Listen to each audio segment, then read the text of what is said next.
अस्सलाम वालेकुम नाजरीन, बहुत ही ज़बरदस्त सी खबर के साथ मैं आज फिर हाजिर हूँ। तो पाकिस्तानी टेस्ट मैच जो गाल में चल रहा है उसमें left hand batter Saud Shakeel ने डबल सेंचुरी कर दी है। 361 गेंदों पर 208 रन बनाने में कामयाब हो गए। उन्होंने 19 चौके भी लगाए। सऊद शकील कैरियर की इब्तदाई 11 टेस्ट इनिंग्स में सबसे ज्यादा रन बनाने वाले पाकिस्तानी बन गए। सऊद शकील ने श्रीलंका के खिलाफ गाल टेस्ट में 141वां रन लेकर अब्दुल्ला शफीक और जवेद मियांदाद को पीछे छोड़ा।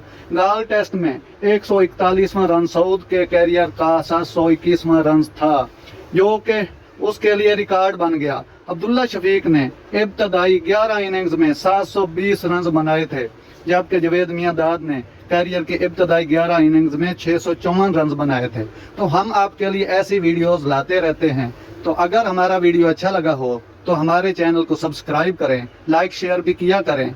तो इंशाअल्लाह नेक्स्ट वीडियो के आने तक इंशाअल्लाह हम इजाज़त चाहते हैं। अल्लाह हाफिज़।